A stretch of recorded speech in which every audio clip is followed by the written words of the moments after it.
Welcome back दोस्तों। आपके मन में यही सवाल है ना कि जिस दिन ये मूवी रिलीज हुई थी उसके दूसरे दिन मैंने इस मूवी का एक्सप्लेनेशन क्यों नहीं लाया। एक्चुअली जिस दिन ये मूवी रिलीज हुई थी उसी दिन मैंने इस मूवी को देख लिया और मुझे इस मूवी का बहुत ही बेसब्री से इंतजार था। लेकिन जब मैं ये मूवी का ड्यूरेशन देखा 3 घंटे, बाप रे मेरे तो होश उड़ गए। इसलिए मैंने सोच लिया कि मैं इस मूवी को बहुत ही डिटेल में एक्सप्लेन करूंगा क्योंकि इस मूवी का हर एक सीन बहुत ही इम्पोर्टेंट है। और दूसरा रीजन ये है कि मैंने पहले वीडियो में बताया था कि हमारे यहाँ बहुत बारिश हो रही है जिसकी वजह से इंटरनेट गोज टू सक्स। बहुत ही स्लो इंटरनेट चल रहा था भाई साहब। तो खैर चलिए बिना टाइम वेस्ट किए लेट्स गेट स्टार्ट। और हाँ, मैं आपको एक और बात बता दूं, अगर आप मेरी वीडियो को एक ही बार ना देख सके तो थोड़ा थोड़ा देखिए, लेकिन देखना जरूर। तो इंट्रो तो आपने देख लिया होगा तो मैं फिर से बोलने की जरूरत नहीं है। तो मूवी की शुरुआत में ही एक लड़के को उसका एक फ्रेंड उसके बर्थडे के दिन एक किताब गिफ्ट के तौर पर देता है। तो ये बुक कोई स्पिरिट वाली बुक होती है, मतलब जादू मंत्र करने वाली बुक। और ये लड़का उस बुक के इंस्ट्रक्शन के हिसाब से अपने टेबल पर एक स्टार का सिंबल ड्रॉ करता है और उस स्टार सिंबल के बीच में पानी का ग्लास रखता है और उस ग्लास में एक कॉइन डालता है और उसी बुक में एक पेन भी होता है। तो ये लड़का उस पेन को लेकर ऐसे ही चुपचाप बैठा हुआ रहता है। तो दूसरे सीन में एक और बंदे को दिखाया जाता है जो बहुत ही गुस्से से किसी हॉस्पिटल आता है और ये बंदा अपने डॉक्टर से कहता है कि मैं और बर्दाश्त नहीं कर सकता, वो मुझे हर हमेशा कंट्रोल कर रहा है, मैं अब और कंट्रोल नहीं कर सकता। ऐसा कहते हुए वो बंदा अपने जेब से गन निकालकर अपने डॉक्टर को गोली मार देता है और अपने डॉक्टर को मारने के बाद वो बंदा अपने आप को भी गोली मार लेता है और वहीं पर इन दोनों की मौत हो जाती है। तो यहाँ पर जिस लड़के को बुक मिली थी उसका लेफ्ट हैंड देखते ही देखते एक और पेन उठा लेता है और इसे देखकर हमें ऐसा लगता है कि इस बंदे के दोनों हाथ इसके कंट्रोल में बिल्कुल भी नहीं होते। मतलब इस लड़के का लेफ्ट हैंड कुछ और लिख रहा होता है और इसका राइट हैंड कुछ डॉट डॉट डॉट डॉट डाल रहा होता है और देखते ही देखते इस लड़के का लेफ्ट हैंड इसके राइट हैंड पर वार कर देता है, जिसकी वजह से वो पेन उसके हाथ से गुजरते हुए टेबल के नीचे तक आता है और उस पेन से कतरा कतरा खून टपकने लगता है, टिप टिप टिप। उसके बाद डायरेक्टर हमको एक छोटा सा कोटेशन दिखाते हैं,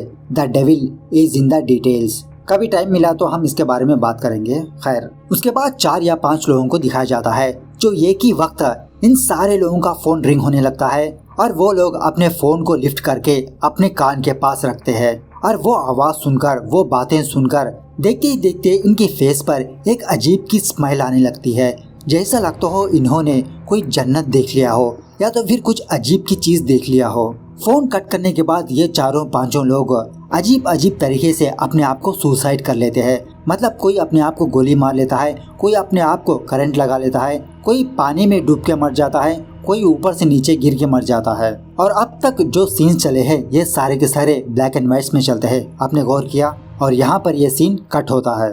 उसके बाद एक और बंदे का इंट्रोडक्शन होता है और इसका नाम है सूर्यम और ये एक ब्लाइंड पर्सन है, मतलब अंधा इंसान है। जब सूर्यम अपनी नींद से जागता है कि तभी उसको एक कॉल आता है और दूसरी तरफ वो लेडी सूर्यम को बताने लगती है कि मैंने तुमको कितनी बार कहा है तुम जल्द से जल्द मेरे बेटे के पास जाओ, मैं यहाँ पे तड़प रही हूँ, मेरा दम यहाँ पर घुट रहा है, तुम जल्द से जल्द मेरे बेटे के पास जाओ। तो सूर्यम उस लेडी से कहता है एक्चुअली मेरे पास बहुत सारा काम है और उसी तरह मेरे पास उतने पैसे नहीं है। तो वो लेडी सूर्यम को कहती है तुम पैसों की फिक्र मत करो, वो सारा सब कुछ मेरा बेटा देख लेगा, पहले तुम उसके पास जाकर मैटर क्या है वो तो बताओ। तो सूर्यम कहता है ठीक है माताजी, जब मुझे टाइम मिलेगा तब मैं जाऊंगा। वहाँ से सूर्यम अपने लाइब्रेरी आता है, मद्रास लाइब्रेरी सोसाइटी, और ये एक गवर्नमेंट लाइब्रेरी है और यहीं पर सूर्यम काम करते रहता है। जैसा कि आप लोग जानते हो जो लोग अंधे होते हैं उनको आंखें तो नहीं होती लेकिन उनके पास सिक्स्थ सेंस जरूर होता है।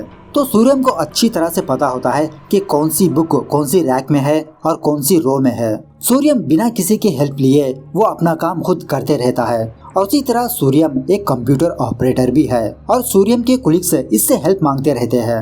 इस तरह से सूर्यम उस लाइब्रेरी में सुबह से शाम तक काम करते रहता है और जो कोई भी वहाँ पर आता सूर्यम के लिए कुछ खाने को देता या कोई चाय वगैरह पीने के लिए दे देता और उसी तरह सूर्यम की सैलरी बहुत ही कम होती है। उसके बाद एक और बंदे का इंट्रोडक्शन होता है और उसका नाम है विनोद, जो सुबह सवेरे 10 बजे उठता है, मेरी तरह लेजी पीपुल। अपनी नींद से उठने के बाद विनोद अपने बाथरूम में जाता है तो बाय मिस्टेकली एक ब्लेड की वजह से उसकी उंगली कट जाती है और ये खून का कतरा उसके घर में पड़ जाता है। लेकिन विनोद इस खून के कतरे को इग्नोर कर देता है कि तभी उसका फोन रिंग होने लगता है और फोन करने वाले टेलीकम्युनिकेशन कंपनी होती है। एक्चुअली रिसेंटली विनोद का एक फोन खराब हो चुका था और कंपनी वालों ने विनोद का फोन रिप्लेस कर दिया है। और यहाँ पर विनोद कंपनी वालों से शिकायत करने लगता है कि इसको बटनों वाला फोन चाहिए, ना ही कि गोल गोल घुमाने वाला। तो विनोद इसी तरह कंपनी वालों से बात करते हुए उस फोन के बीच में एक नंबर होता है, आपने देखा ही होगा ना। तो विनोद उस पेपर में अपना नंबर लिखकर उस पेपर को वहीं पर बीच में रख देता है और इसे ये बात याद भी नहीं रहती।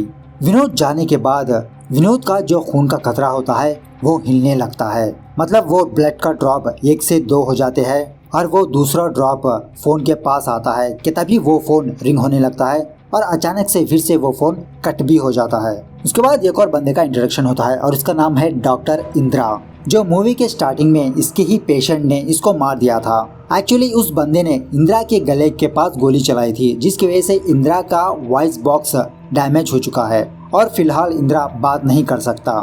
लेकिन बाद में इसको एक मिशन दिया जाता है, उसकी वजह से इंदिरा बात कर सकता है। तो वहीं पर इंदिरा का एक फ्रेंड होता है और उसका नाम है डॉक्टर वसंत, और ये सारी बातें वसंत इंदिरा को बताने लगता है। और इसी तरह इंदिरा को ये भी बताने लगता है कि तुम्हारा पेशेंट तुम्हारे पास आने से पहले तुम्हारे घर गया था और उसने तुम्हारी बेटी और तुम्हारी बीवी को मार दिया है। और डॉक्टर इंदिरा तकरीबन 8 महीने 13 दिन तक कोमा में रहा, उसके बाद ये होश में आया है। उसके बाद एक और बंदे का इंट्रोडक्शन होता है और उसका नाम है डॉक्टर हरीश। और यहाँ पर हरीश वसंत को एक वॉइस मशीन देता है इंदिरा को देने के लिए, ताकि इंदिरा इसके जरिए से बात कर सके।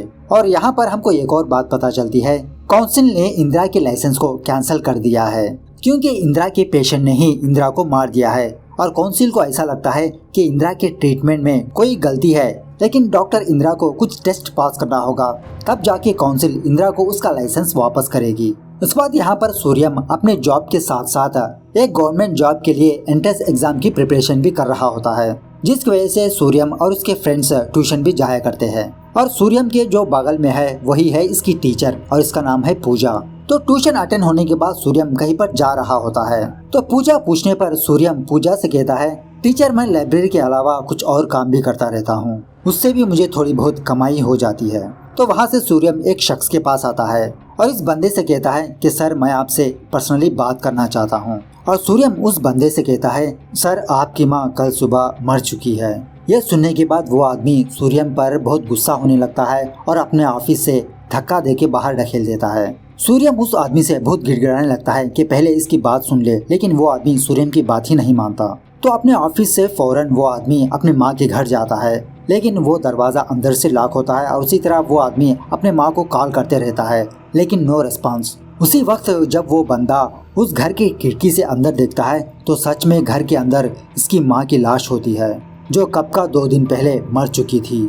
और यहाँ पर हमको ये बात पता चलती है कि मूवी की स्टार्टिंग में जिस लेडी ने सूर्यम से बात की थी फोन में, वो यही लेडी है। मतलब सूर्यम आत्माओं से बात कर सकता है और सूर्यम जिस किसी की आत्मा से भी बात करता है वो अपने एक छोटे से टेप रिकॉर्डर में कैसेट बना के रिकॉर्ड करके रख लेता है। इस तरह से उसने तकरीबन 416 आत्माओं से बात की थी और सूर्यम हर एक कैसेट के ऊपर एक डॉट नंबर लिख के जमा करते रहता है। उसके बाद एक और बंदी का इंट्रोडक्शन होता है और उसका नाम है मानसी और ये विनोद की गर्लफ्रेंड है। और फिलहाल मानसी का भाई फॉरेन से इंडिया आया है और ये विनोद से मिलना चाहता है। तो सेम उसी तरह विनोद अपने घर से निकलकर मानसी और उसके भाई से मिलता है और इन तीनों के बीच कुछ फॉर्मेलिटीज बातें होती है। उसके बाद मानसी का भाई विनोद को उसके घर के पास छोड़ देता है और विनोद को देख के हमें ऐसा लगता है कि ये बहुत लेजी किस्म का इंसान होता है और इसी तरह बहुत लापरवाह, मतलब लाइफ में कोई गोल नहीं वगैरह वगैरह। और वहाँ से विनोद पूजा के पास जाता है, हाँ सूर्यम की टीचर। और यहाँ पर पूजा विनोद को बताने लगती है जब से वो डॉक्टर प्रदीप का ट्रीटमेंट कर रहे हैं, प्रदीप के अंदर काफी सारा बदलाव आ चुका है। मतलब प्रदीप धीरे धीरे हरकत में आ रहा है। और ये प्रदीप कौन है? यही बंदा है जो मूवी के स्टार्टिंग में स्पिरिट वाली बुक ओपन की थी ना, वही बंदा है ये प्रदीप। और प्रदीप पूजा का भाई है। तो पूजा विनोद से कहती है कि मुझे किचन में थोड़ा काम है, क्या तुम प्रदीप को उसके कमरे तक ले जाओगे? तो उसी तरह विनोद प्रदीप को उसके कमरे में ले जाता है। तो विनोद प्रदीप के कमरे में आने के बाद वो बुक को देखता है, वो स्टार वाली बुक को, और फौरन उस बुक को ओपन करके वहाँ पर एक छोटी सी स्लिप होती है, उस स्लिप को फाड़ के अपनी जेब में रख लेता है। और ये देख के हमें यह बात पता चलती है विनोद ने ही प्रदीप को ये किताब दी थी उसके बर्थडे के दिन। तो देखते ही देखते प्रदीप सडनली अपने पैरों पर खड़ा हो जाता है और विनोद को बहुत अजीब तरीके से घूरने लगता है। ये देखकर विनोद घबराते हुए पूजा को बुलाता है। तो पूजा भी ये चीज देखकर शॉक में रह जाती है। मतलब 8 महीने बाद प्रदीप अपने पैरों पर खड़ा हुआ, वो भी विनोद को देख के। और पूजा फौरन डॉक्टर इंदिरा को कॉल करती है। मतलब डॉक्टर इंदिरा ही प्रदीप का डॉक्टर होता है और फौरन यहाँ आने के लिए कहती है। लेकिन बेचारे विनोद के छूटने लगते हैं, वो वहाँ से भाग निकलता है। यहाँ पर डॉक्टर इंदिरा अपने घर आता है हॉस्पिटल से डिस्चार्ज होकर और अपनी फैमिली को याद करके वो रोने लगता है। तो यहाँ पर जिस दिन सूर्यम का एग्जाम होता है, लकीली सूर्यम की स्क्राइब राइटर की तरह इसकी टीचर ही आती है। मतलब ब्लाइंड लोग जब कभी एग्जाम लिखते हैं तो उनको स्क्राइब राइटर की जरूरत पड़ती है। मतलब वो लोग आंसर कहते रहते हैं और दूसरे लोग आंसर लिखते रहते हैं। तो इस तरह से यहाँ पर पूजा खुद सूर्यम की स्क्राइब राइटर होती है, क्योंकि पूजा भी एक गवर्नमेंट एम्प्लॉय होती है। तो सूर्यम सीधी तरह से एग्जाम अटेंड नहीं कर रहा होता, वो अपने आंसर्स भूलते रहता है। ये देखकर पूजा सूर्यम की हेल्प करना चाहती है, लेकिन सूर्यम पूजा को मना कर देता है, क्योंकि सूर्यम बहुत ही हार्ड वर्कर बंदा होता है, वो बेईमानी करना नहीं चाहता। और सूर्यम का ये तीसरी बार एग्जाम होता है। मतलब सूर्यम ने पहले ही 2 बार फेल हो चुका था। और एग्जाम खत्म होने के बाद पूजा सूर्यम को अपना एक इंसिडेंट बताने लगती है कि इसके फादर भी सूर्यम ही की तरह बहुत ईमानदार और हार्ड वर्कर इंसान थे, जो एक आरटीओ ऑफिस में काम किया करते थे। लेकिन एक दिन अचानक पूजा के फादर ने अपना हेलमेट भूल गए और वो ऐसे ही अपने ऑफिस चले गए। तो रास्ते में जाने के बाद पूजा के फादर पूजा को हेलमेट लाने के लिए कहता है, लेकिन पूजा अपने बाप से कहती है एक दिन हेलमेट ना पहना तो कोई बात नहीं पापा, आप ऐसे ही चले जाओ। लेकिन इत्तेफाक से उसी दिन पूजा की फादर की डेथ हो जाती है एक्सीडेंट की वजह से। और पूजा अपने फादर की मौत को लेकर बहुत अपसेट सी रहती है। और उसी तरह पूजा के फादर की जॉब पूजा को आ गई है। यह सुनने के बाद सूर्यम पूजा से कहता है, अगर आपको आखिरी बार अपने फादर से कुछ कहना है तो आप क्या कहोगे। उसके बाद यहाँ पर मानसी विनोद के घर आती है उसका हालचाल पूछने के लिए और उससे शिकायत करने लगती है कि मेरा भाई उतने दूर से आया तुम्हारा हालचाल पूछने के लिए और तुमने मेरे भाई से सीधी तरह से बात भी नहीं की। देखो कैसे चेंज होते जा रहे हो तुम। इस तरह से जब ये दोनों बात कर रहे होते हैं तो विनोद सडनली इधर उधर झांकने लगता है और इसी तरह बहुत अजीब सी हरकतें करने लगता है। वो मानसी के पैरों को उठाकर इधर उधर देखने लगता है। तो विनोद का ये बर्ताव देखकर मानसी घबरा जाती है और डर के मारे उस घर से चली जाती है। मानसी जाने के बाद में हमें पता चलता है कि एक्चुअली विनोद ने उस खून के कतरे को देख रहा था जो 1 से 2 हो चुके हैं। और इस खून के धब्बे ना ही विनोद के पैरों पर थे और ना ही मानसी के पैरों पर थे। तो यहाँ पर डॉक्टर इंदिरा अपने हॉस्पिटल आता है, लेकिन वहाँ का वॉचमैन डॉक्टर इंदिरा को बिल्डिंग के अंदर एंटर ही नहीं होने देता। डॉक्टर इंदिरा वॉचमैन को बताने लगता है कि अंदर मेरा क्लिनिक है, मुझे जाना है, मेरे सामान है वहाँ पर। इसके बावजूद भी वो वॉचमैन डॉक्टर इंदिरा को वापस भेज देता है। तो यही बात इंदिरा वसंत से पूछने लगता है। तो वसंत इंदिरा को बताने लगता है अब वो बिल्डिंग किसी दूसरे हाथों में जा चुकी है। मतलब जिस दिन इंदिरा का एक्सीडेंट हुआ था उसी दिन वो बिल्डिंग क्लोज हो चुकी थी। लेकिन डॉक्टर इंदिरा अपनी प्रैक्टिस को कंटिन्यू करना चाहता है। वसंत इंदिरा से कहता है पहले तुम अपना एवोल्यूशन तो कंप्लीट करो, उसके बाद काउंसिल तुमको अपने आप तुम्हारा लाइसेंस दे देगी। तुमको इतनी क्या जल्दी है, अभी अभी तुम हॉस्पिटल से डिस्चार्ज हुए हो, पहले तुम रेस्ट ले लो बे। तो यहाँ पर सूर्यम को उसकी किडनी की कुछ प्रॉब्लम होती है, जिसकी वजह से हर 3 महीना या 6 महीना सूर्यम गवर्नमेंट हॉस्पिटल आकर अपना इलाज करवाते रहता है। तो उसी हॉस्पिटल का एक कंपाउंडर सूर्यम को बताने लगता है कि अभी अभी हमारे हॉस्पिटल में एक केस आया है और वो किडनी बिल्कुल तुम्हारे बॉडी को सूट होती है। अब तुम जल्द से जल्द बिना देरी किए 80,000 रुपए जमा कर लो और तुम अपना ऑपरेशन करवा लो। लेकिन सूर्यम के पास इतने पैसे कहाँ के, इसका खुद का गुजारा बहुत मुश्किल से चल रहा होता है। और सूर्यम जाते जाते उस कंपाउंडर को अपनी जेब से 100 रुपए निकाल के देता है एज ए टिप के तौर पर। और सूर्यम अपने घर में जाकर अपने पैसों को देखता है तो वो पैसे कुल मिलाकर 1000 रुपए भी नहीं होते। और सूर्यम 10-10 रुपए करके उन पैसों को जमा करने लगता है। दूसरे दिन सूर्यम इसके लाइब्रेरी में एक लॉयर आता रहता है। तो सूर्यम इस लॉयर से 80,000 रुपए मांगता है। लेकिन वो लॉयर सूर्यम को बताने लगता है मेरे पास इतने पैसे कहाँ है सूर्यम, मैं खुद अपने कार का खर्चा उठा नहीं रहा और ऊपर से गवर्नमेंट पेट्रोल पर 2 रुपए बढ़ा चुकी है। तो खैर यहाँ पर विनोद एक्चुअली एक कोच होता है किसी कॉलेज में या किसी स्कूल में जो बच्चों को क्रिकेट की कोचिंग दे रहा होता है। तो वहाँ से विनोद अपनी गर्लफ्रेंड से जा मिलता है और मानसी विनोद की हालत को देखकर विनोद से कहती है कि तुम जल्द से जल्द एक साइकियाट्रिस्ट डॉक्टर से जा मिलो और अपने मन में जो भी लघु शंका है वो उस डॉक्टर को बताओ, वो डॉक्टर ही तुमको उसका हल बताएगा। मैं चाहती हूँ कि तुम हमेशा खुश रहो। और घर आने के बाद विनोद के पास डॉक्टर इंदिरा का विजिटिंग कार्ड होता है और विनोद उसी वक्त डॉक्टर इंदिरा को कॉल करता है और डॉक्टर इंदिरा से अपॉइंटमेंट मांगने लगता है और इंदिरा से कहता है, पता नहीं मुझे कुछ दिनों से बहुत अजीब सा फील होने लगता है, जैसा लगता है कि कोई मुझे देख रहा हो, कोई मुझे फॉलो कर रहा हो। तो विनोद की ये बातें सुनकर डॉक्टर इंदिरा विनोद से कहता है, ऐसा है तो हम बिल्कुल भी टाइम वेस्ट ना करें, आज शाम 8 बजे मैं तुम्हारे घर आऊँगा, तुम्हारा घर का एड्रेस बताओ मुझे। इस तरह से विनोद डॉक्टर इंदिरा को अपने घर का एड्रेस बता देता है। उसके बाद जब विनोद पानी नहा रहा होता है कि सडनली विनोद का फोन रिंग होने लगता है। तो विनोद उस फोन को लिफ्ट करता है तो फोन वाला आदमी विनोद से बताने लगता है, क्या तुम तुम्हारी गलती को ढांपना चाहते हो? तुम अपने गुनाह से बिल्कुल भी भाग नहीं सकते। मुझे पता है तुमने क्या किया, काश तुम उस बुक को ना दिए होते तो ये सारा सब कुछ स्टार्ट ही नहीं हुआ होता। तो ये सुनने के बाद विनोद को लगता है कि प्रदीप ने इसको कॉल किया है, लेकिन तभी सडनली वो फोन कट हो जाता है और यहाँ पर डॉक्टर इंदिरा अपने पुराने पेशेंट्स का स्टेटस चेक करने लगता है। और इन फोटोग्राफ्स को देख के हमें ये लगता है कि जो मूवी के स्टार्टिंग में जो 4 या 5 लोगों दिखाए थे वो लोग यही है, मतलब ये चारों पांचों लोग पहले डॉक्टर इंदिरा के पेशेंट्स हुआ करते थे। और उसके बाद एक और बंदे का इंट्रोडक्शन होता है और इसका नाम है सूर्यम का मामा।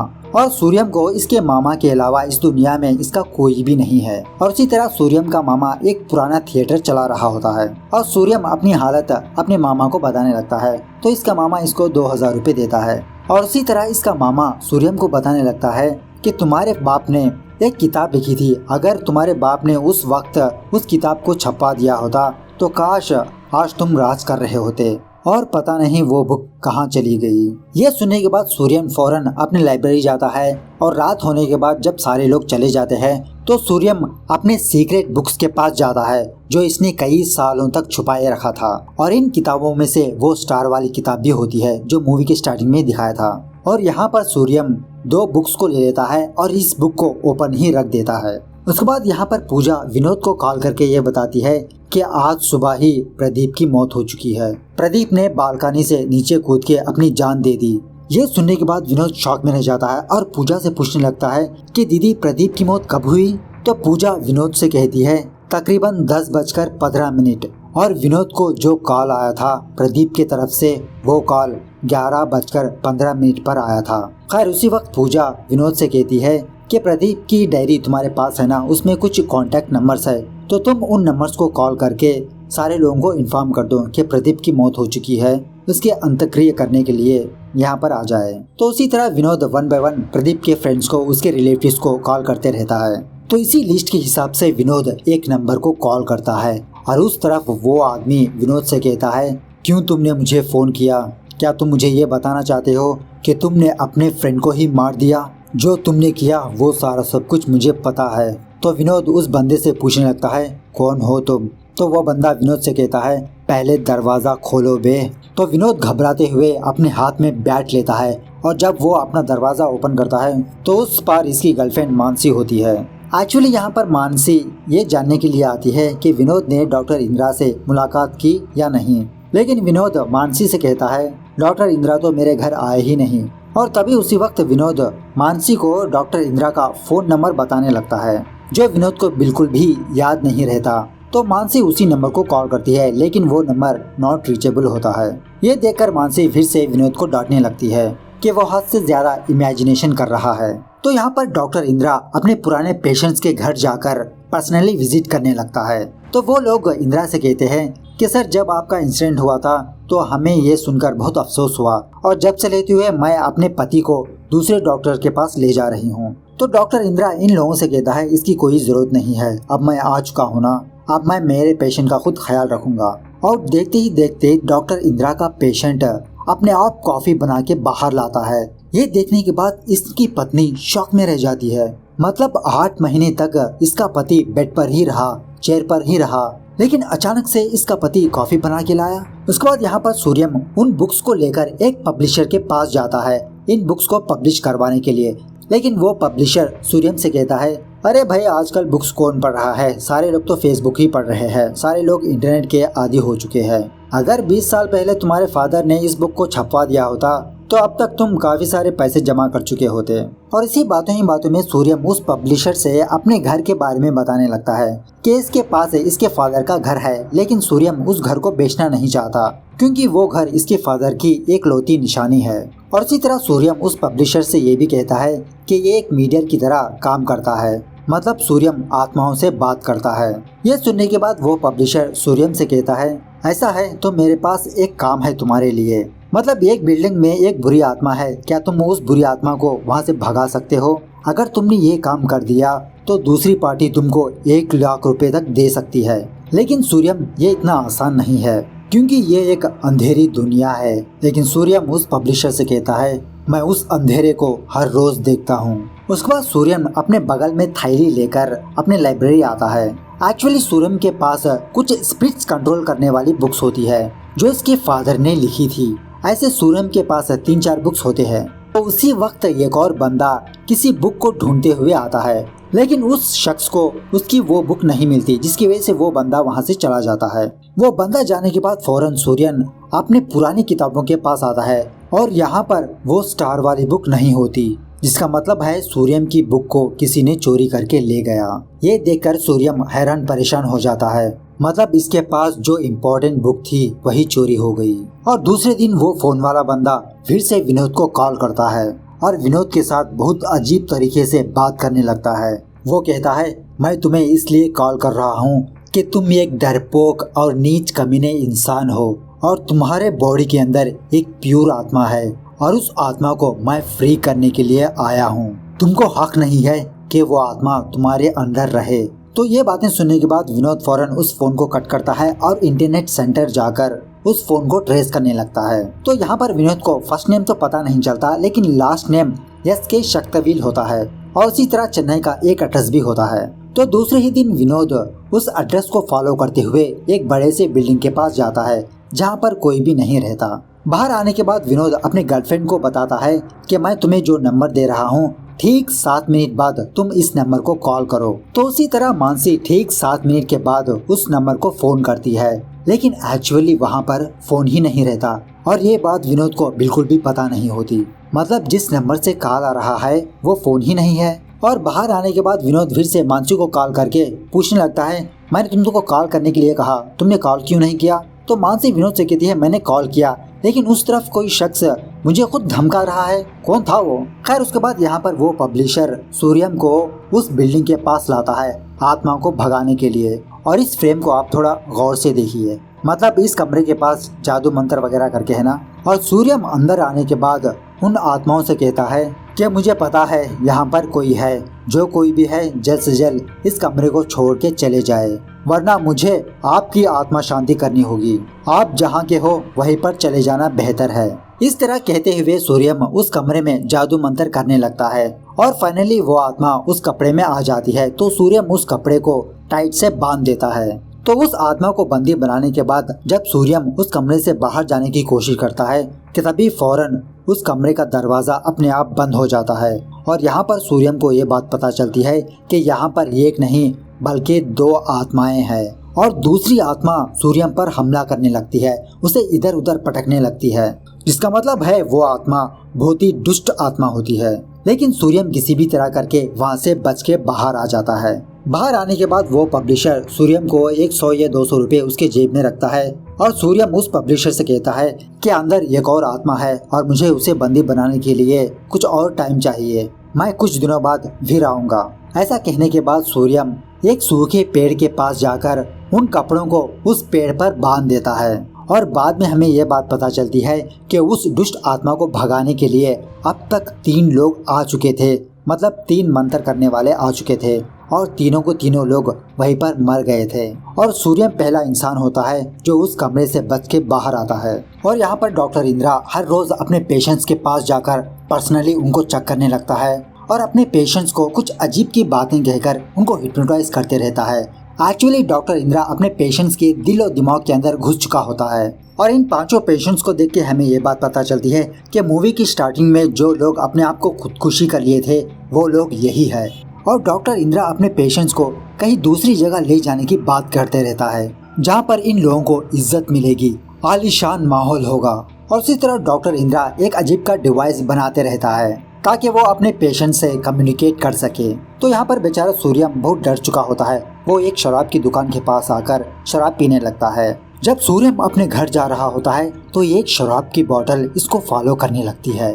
तो सूर्यम इस चीज को भाप लेता है और फौरन डरते हुए अपने घर में आ जाता है। लेकिन सूर्यम अपने कदम अपने घर में एंटर करने से पहले ही वो बॉटल इसके घर के अंदर आ जाता है और वो बॉटल फौरन सूर्यम के फोन के पास आकर खड़ीता है। और तभी सूर्यम का फोन रिंग होने लगता है और उस साइड वो बंदा केरले की लैंग्वेज में सूर्यम को कुछ बताता है। और इसका मतलब ये है कि सूर्यम, जिस सवाल का तुम जवाब ढूंढ रहे हो वो इसी बॉटल में है जो अभी अभी तुमको चेस करते हुए आया है। तो सूर्यम उस सेंटेंस को अपने टेप रिकॉर्ड में रिकॉर्ड करके रख लेता है और बार बार उसी को सुनते रहता है।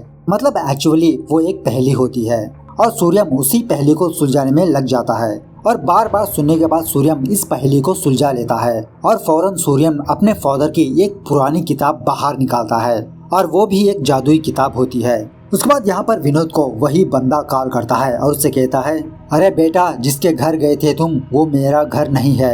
मुझे पता नहीं क्या तुम क्या कर रहे हो, मुझे तुम्हारी हर एक हरकत पता है। इसकी बातें सुनने के बाद विनोद घबरा जाता है और रोते हुए फौरन सॉरी कहकर उस फोन को कट कर देता है। लेकिन वो फोन अपने आप विनोद के पास आता है और फिर से वो फोन रिंग होने लगता है। तो ये आवाज सुनकर विनोद और घबरा जाता है और उसके पास एक बाइबल होती है और उस बाइबल को पढ़ने लगता है। तो कुछ ना होने की वजह से विनोद हिम्मत जुटा के फिर से उस फोन को लिफ्ट करता है और वो बंदा विनोद से कहता है, जो तुम अभी अभी बुक पढ़ रहे थे वो सिर्फ मेरे लिए एक किताब है और हर एक किताब का दी एंड होता है, तो उस किताब का भी दी एंड है। मैंने कहा था ना, मैं तुम्हारी आत्मा को फ्री करने के लिए आया हूँ।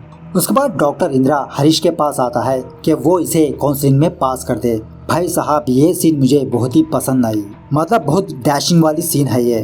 खैर एक्चुअली इंदिरा अपने काउंसलिंग में इसलिए पास नहीं हो रहा था कि इंदिरा दूसरे डॉक्टर्स को अपने दिलो दिमाग में एंटर होने की परमिशन नहीं दे रहा था और वो डॉक्टर्स इंदिरा के दिलो दिमाग में घुसकर इसके अंदर क्या है ये देखना चाहते हैं। मतलब साइकियाट्रिस्टों का काम यही होता है ना कि वो अपने पेशेंट के अंदर जाके झांकें, लेकिन इंदिरा इसके लिए परमिशन दे नहीं रहा होता। तो हरीश इंदिरा से कहता है, कभी न कभी मैं आपके दिलो दिमाग में घुस जाऊंगा। तो इंदिरा कहता है, ऐसा ट्राई भी मत करना। तो हरीश कहता है, वो क्यों? इंदिरा हरीश से पूछने लगता है, क्या तुम लास्ट टाइम जू गए थे तो वहाँ पर तुमने शेरों को देखा? तो हरीश कहता है, हाँ मैं लास्ट टाइम जू गया था, वहाँ पर मैंने 6 या 7 शेरों को देखा जो बड़े से बोन में बंधे हुए थे। तो इंदिरा हरीश से पूछता है, उस वक्त उन शेरों को तुम कैसे दिखे होंगे?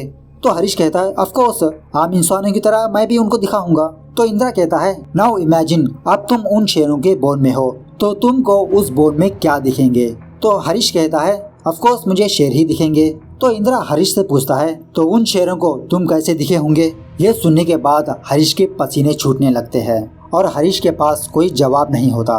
एक्चुअली एक इंसान उन शेरों के बोन में जाता है तो उन शेरों को वो इंसान अपने खाने की तरह दिखेगा। तो वही चीज हरीश सोचता है। तो उसी वक्त फौरन हरीश इंदिरा से पूछता है, अगर यही सवाल मैं आपसे पूछूं तो उन शेरों को आप कैसे दिखोगे?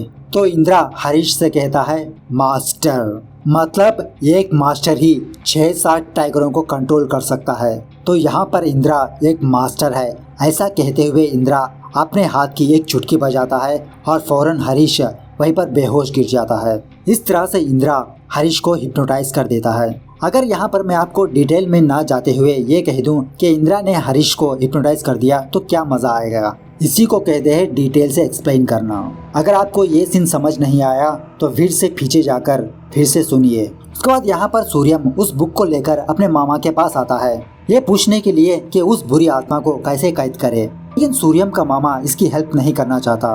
वो इस बुक को देखते ही सूर्यम से कहता है कि जल्द से जल्द तुम यहाँ से इस बुक को लेकर चले जाओ। तुमने देखा ना तुम्हारे पिताजी की हालत क्या हुई है और मेरी हालत देखो किस कदर है। हम जो भी ये काम करेगा वो सर्वनाश होकर रह जाएगा। इस तरह से सूर्यम का मामा सूर्यम को समझाने लगता है।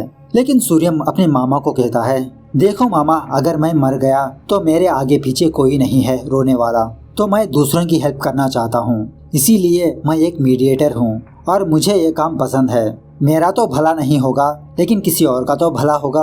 उसके बाद यहाँ पर डॉक्टर वसंत इंदिरा के पास आता है उसका हालचाल पूछने के लिए, लेकिन तभी इंदिरा को एक कॉल आता है और ये कॉल करने वाली और कोई नहीं पूजा होती है।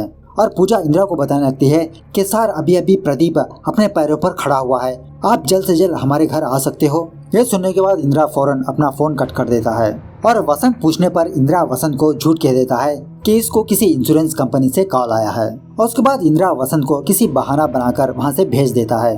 वसंत जाने के बाद इंदिरा फौरन अपने घर से निकलकर पूजा से मिलने के लिए आता है। आपको यही बात शॉकिंग लगती है ना कि कुछ सीन्स पहले पूजा ने खुद विनोद से कहा था कि प्रदीप ऊपर से नीचे कूद के मर गया, तो फिर प्रदीप कहाँ से आया? रुको जरा, सब्रो जरा। और ऑफ कोर्स जिस वक्त प्रदीप अपने पैरों पर खड़ा हुआ था उस वक्त विनोद भी वहाँ पर था, याद है आपको? और यहाँ आने के बाद इंदिरा फौरन अपने जेब से विजिटिंग कार्ड निकालकर विनोद को देता है और उस वक्त विनोद के पास जो विजिटिंग कार्ड था वो इंदिरा ने ही दिया था और इसी विजिटिंग कार्ड को देखते हुए विनोद ने इंदिरा को कॉल किया था। तो यहाँ पर सूर्यम अपनी वो बुक को लेकर एक प्रिंटर के पास आता है उसे प्रिंट करवाने के लिए, क्योंकि वो बुक पेन से लिखी हुई रहती है और ऑफ कोर्स सूर्यम तो देख नहीं सकता। तो सूर्यम उस बुक को डॉटेड प्रिंट करवाने लगता है ताकि सूर्यम अच्छे से पढ़ सके। उसके बाद सूर्यम बाजार जाकर कुछ सामग्री लेता है उस दुष्ट आत्मा को कैद करने के लिए। और जिस दिन सूर्यम का एग्जाम होता है उस दिन सूर्यम अपने एग्जाम को भी नहीं आता। तो ये बात पूजा को वियर्ड सी लगने लगती है। तो पूजा सूर्यम को कॉल करने लगती है लेकिन सूर्यम अपना फोन लिफ्ट ही नहीं कर रहा होता। और वसंत को इंदिरा के बारे में शक होने लगता है कि इंदिरा चोरी चुपके अपने पुराने पेशेंट से जा मिल रहा है। और पूजा और बच्चे लोग वसंत को बताने लगते हैं कि जब से इंदिरा मेरे भाई को देखने आ रहे हैं तब से प्रदीप के अंदर काफी सारा बदलाव आया है। इस तरह से वसंत हर एक पेशेंट के घर जाकर उनके बारे में जानने लगता है। यहाँ पर सूर्यम उस बॉटल को लाता है और इसी तरह से उस बुक को लेकर कुछ जादू मंत्र वगैरह करने लगता है और देखते ही देखते वो दुष्ट आत्मा उस बॉटल में आ जाती है और सूर्यम फौरन उस बॉटल को बंद कर देता है और अपनी थैली में रख लेता है। और यहाँ पर विनोद के साथ एक अजीब की घटनाएं पेश आती है। मतलब विनोद के पास कुछ कार्ड्स थे और विनोद जब भी उस कार्ड को देखता तो उसे जोकर ही नजर आता, लेकिन एक्चुअली वो कार्ड कुछ और ही होता है। इस तरह से वो सारे के सारे कार्ड्स जोकर ही नजर आते हैं विनोद को। ये देखकर विनोद और घबरा जाता है और फौरन अपने बाथरूम में जाकर छुप जाता है और देखते ही देखते विनोद का टेलीफोन अपने आप घूमने लगता है और वो रिसीवर अपने आप हवा में लटकने लगता है। तो उस हादसे को देखकर विनोद उसी रात अपने बाथरूम में ही सो जाता है। तो यहाँ पर सूर्यम उस दुष्ट आत्मा को बंद करने के बाद उस पब्लिशर को कॉल करता है और सारा किस्सा बताने लगता है और वहाँ से सूर्यम अपने मामा के थिएटर आता है। तो फिलहाल यहाँ पर इसका मामा नहीं होता, इसका मामा बाजार गया हुआ रहता है। तो सूर्यम फौरन इसके मामा को कॉल करता है और अपने मामा को बताता है कि मामा मैंने उस आत्मा को कैद कर लिया है। ये सुनने के बाद उसका मामा सूर्यम को फिर से डांटने लगता है और सूर्यम को पूछने लगता है कितनी देर हुआ तुम उस आत्मा को बंद किए हुए? उस आत्मा को हम सिर्फ 24 मिनट तक ही बंद कर सकते हैं। 24 मिनट के अंदर हम उस आत्मा को नमक डाल के दफना देना है, वरना वो आत्मा बाहर आकर किसी और को नुकसान पहुंचा सकती है।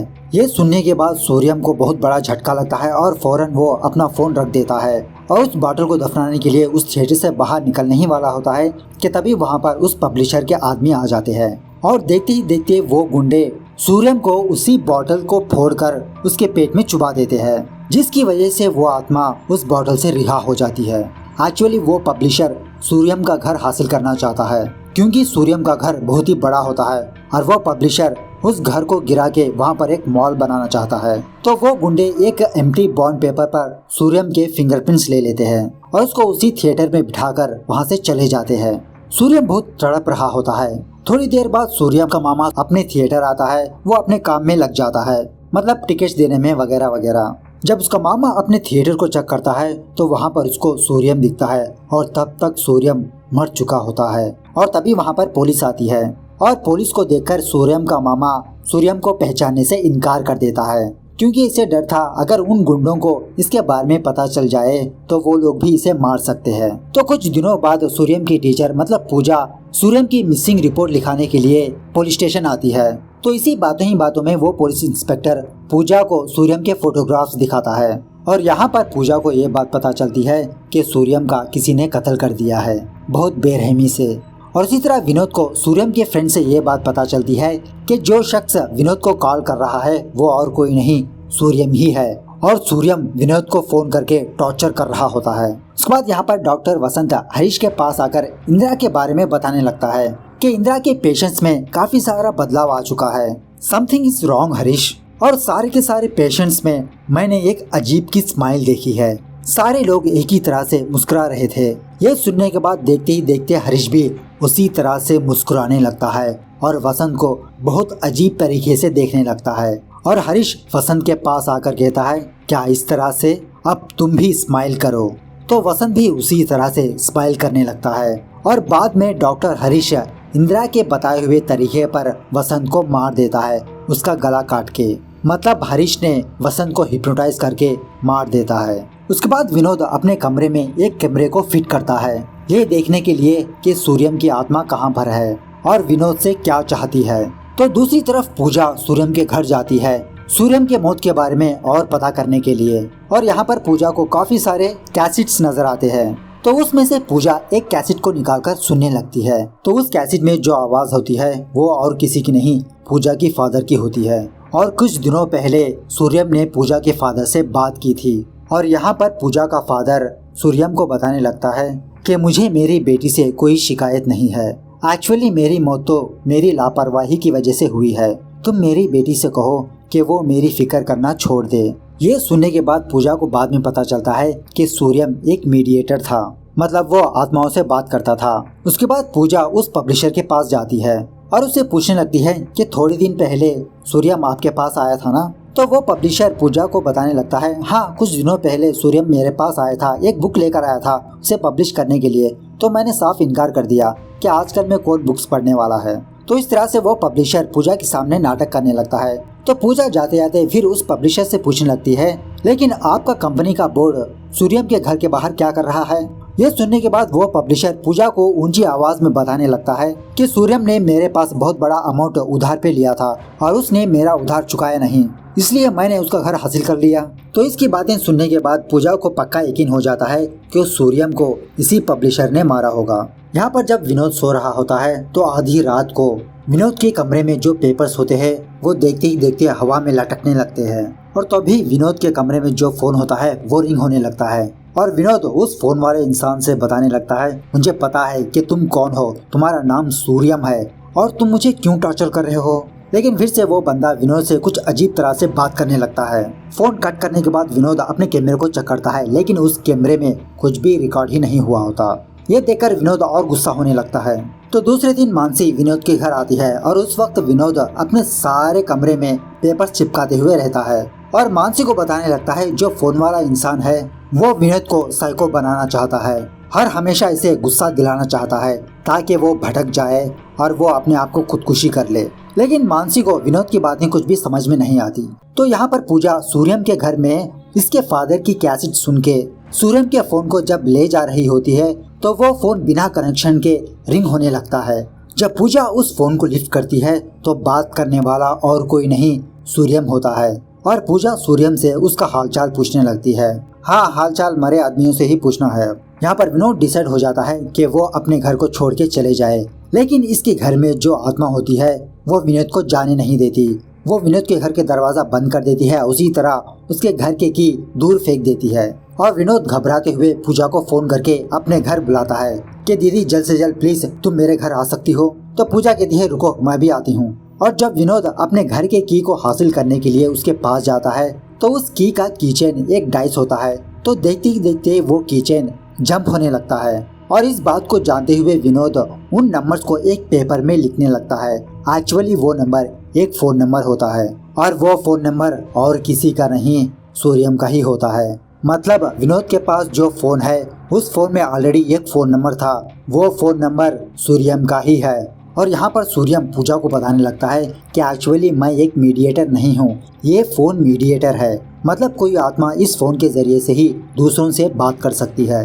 तभी उसी वक्त वहाँ पर उस पब्लिशर के आदमी आ जाते हैं, लेकिन तब तक पूजा वहाँ से जा चुकी होती है उस फोन को लेके। तो यहाँ पर पूजा किसी भी तरह करके विनोद के घर आती है और विनोद अपने घर के अंदर से उस की को बाहर फेंकता है, जिसकी मदद से पूजा उस घर का दरवाजा ओपन कर लेती है। और बाहर आने के बाद विनोद पूजा का फोन लेके एक नंबर डायल करता है और वो नंबर और किसी का नहीं सूर्यम का ही होता है। तो विनोद ये बात पूजा से पूछने लगता है। तो पूजा विनोद को बताने लगती है कि सूर्यम तो मेरा स्टूडेंट है, लेकिन 8 महीने पहले उसकी मौत हो चुकी है। इस तरह से जब ये दोनों बात कर रहे होते हैं तो फिर से विनोद के घर में जो फोन होता है वो रिंग होने लगता है। तो यहाँ पर सूर्यम फोन में पूजा को ये बताता है कि विनोद की जान खतरे में है, उससे कहो वो जल्द से जल्द अपने घर को छोड़ के बाहर आ जाए। तो पूजा सूर्यम को पूछने लगती है कि कौन विनोद को मारना चाहता है। तो यहाँ पर जब विनोद अपने कमरे में आता है तो वो रिसीवर हवा में होता है और एक आत्मा उस फोन में बात कर रही होती है। ये देखने के बाद विनोद फौरन अपनी बैट लेकर उस फोन के टुकड़े टुकड़े कर देता है। तो विनोद उस फोन को तोड़ना ही था तो इधर पूजा का फोन कट होता है और पूजा दौड़ते हुए विनोद के पास आती है और पूजा विनोद को बताने लगती है, अरे पागल, सूर्यम तुमको बचाना चाहता था, एक्चुअली तुमको कोई और मारना चाहता है और तुम्हारे घर में 2 आत्माएं हैं, एक सूर्यम की और एक तुमको मारना चाहती है वो आत्मा। जब सूर्यम उस आत्मा का नाम बताने ही वाला होता है कि तुमने उस फोन को तोड़ दिया। एक्चुअली ये फोन एक मीडिएटर है, हम इस फोन से दूसरे आत्माओं से बात कर सकते हैं। अगर उस आदमी का नाम जानना है तो हमें जल्द से जल्द इस फोन को रिपेयर कराना होगा, तभी सूर्यम हमको इस फोन की मदद से उस आदमी का नाम बता सकता है। तो यहाँ पर डॉक्टर इंदिरा प्रदीप के पास आता है और इसी तरह अपने दूसरे पेशेंट्स के पास भी। और आज इंदिरा के पेशेंट्स का लास्ट सेक्शन है और इंदिरा ने एक डिवाइस बनाया था, वो डिवाइस और कुछ नहीं, वो एक ही बार 4 या 5 लोगों को कॉल कर सकता है। इस तरह से इंदिरा अपने पेशेंट्स को कॉल करके कुछ हिप्नोटाइज की बातें सुनाने लगता है और देखते देखते वो 4-5 लोग अपने फोन को लिफ्ट करते हैं और ये सीन वही है जो मूवी के स्टार्टिंग में दिखाया था। मतलब उन लोगों ने इस फोन की बातों को सुन के अपने आप को सुसाइड कर लिया।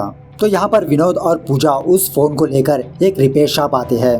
तो वो रिपेयर वाला इन दोनों से कहता है कि इस फोन को रिपेयर करने में कुछ टाइम चाहिए, आप बाहर वेट कीजिए। तो बाहर आने के बाद विनोद अपनी गर्लफ्रेंड को कॉल करके ये बताने लगता है कि अब तक मैं सोच रहा था कि सूर्य मुझे कॉल करके टॉर्चर कर रहा था, एक्चुअली मुझे कॉल करने वाला सूर्यम नहीं था, मुझे मारने वाला प्रदीप था। लेकिन विनोद की दिमाग में एक और लाइट छिलकती है और तभी वो इंटरनेट सेंटर जाकर डॉक्टर इंद्रन के बारे में सर्च करने लगता है और इस आर्टिकल को पढ़ के विनोद को ये बात पता चलती है कि डॉक्टर इंदिरा की मौत कब का हो चुकी है। और उसी वेबसाइट में इंदिरा की एक वीडियो क्लिप होती है और विनोद इस वीडियो क्लिप को देखकर पहचान लेता है कि जो विनोद को फोन करके टॉर्चर कर रहा था वो और कोई नहीं, इंदिरा की आत्मा होती है।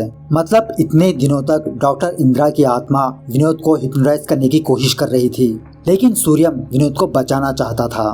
तो यहाँ पर जब वो फोन वाला इस फोन को रिपेयर कर रहा होता है तो बिना कनेक्शन के वो फोन अचानक से रिंग होने लगता है। तो ऑफकोर्स विनोद वही आसपास ही रहता है। तो इस फोन की आवाज सुनकर विनोद उस फोन को अपने हाथ में लेता है और वो दौड़ने लगता है।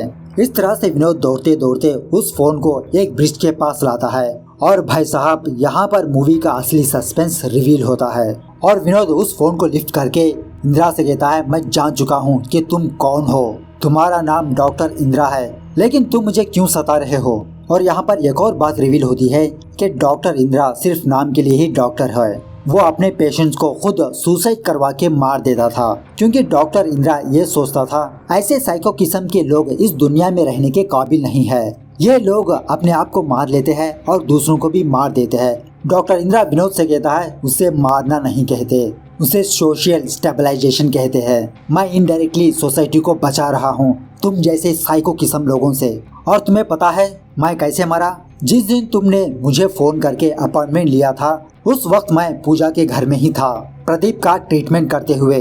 और जब इंदिरा विनोद से फोन में बात कर रहा था उसी वक्त प्रदीप इंदिरा के ऊपर गिर जाता है और उसी वक्त प्रदीप की और इंदिरा की मौत हो जाती है।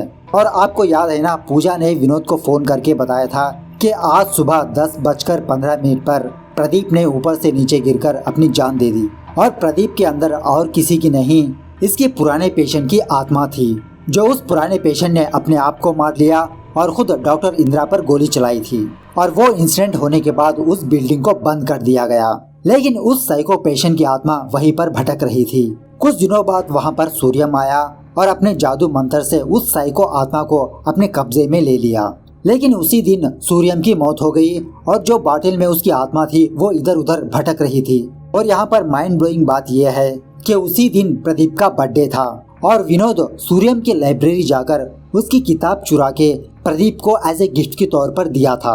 और प्रदीप ने उस वक्त उस बुक को ओपन करके कुछ पढ़ा था जिसकी वजह से वो साइको आत्मा इधर उधर भटकने के बजाय प्रदीप के शरीर में प्रवेश कर गई। लेकिन उसी वक्त वहाँ पर सूर्या की आत्मा भी मौजूद थी और सूर्या की आत्मा प्रदीप को बचाना चाहती थी। इसीलिए प्रदीप के राइट हैंड को सूर्या कंट्रोल कर रहा था और लेफ्ट हैंड को वो साइको आत्मा कंट्रोल कर रही थी। लेकिन जब इंद्रन प्रदीप को ट्रीट कर रहा था, इंदिरा को पता चल गया था कि प्रदीप के आत्मा में एक साइको किस्म की आत्मा है और वो आत्मा प्रदीप को मारना चाहती थी और उसी तरह इंदिरा को भी मारना चाहती थी। और इसीलिए जब इंदिरा प्रदीप के घर से बाहर गया था तो प्रदीप इंदिरा के ऊपर गिर के उसको मार दिया। अब चूंकि ये सारी की सारी शुरुआत विनोद से ही शुरू हुई, इसीलिए सूर्यम की आत्मा विनोद को बचा रही थी, विनोद के घर में रहकर, उसके फोन में रहकर। और प्रदीप का राइट हैंड एक डॉट डॉट्स डाल के रखा था।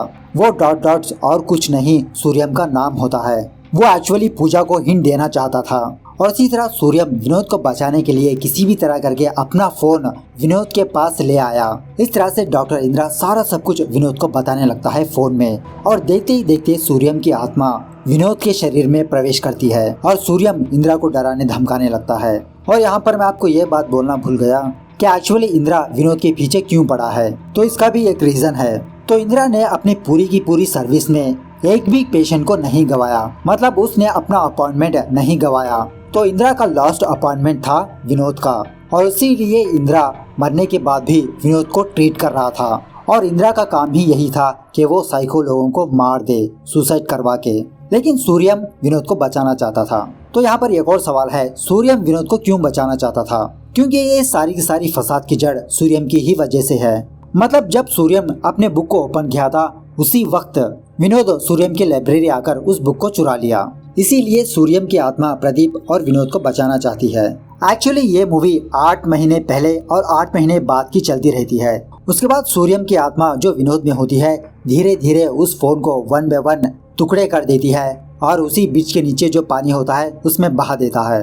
तो उसके बाद उस पब्लिशर को एक गिफ्ट आता है और उस गिफ्ट बॉक्स में सूर्यम का फोन ही होता है, वो लाल फोन। और देखते ही देखते बिना कनेक्शन के वो फोन रिंग होने लगता है। जब वो पब्लिशर उस फोन के पास जाता है तो सूर्यम की आत्मा उसी फोन की मदद से उस पब्लिशर को मार देती है।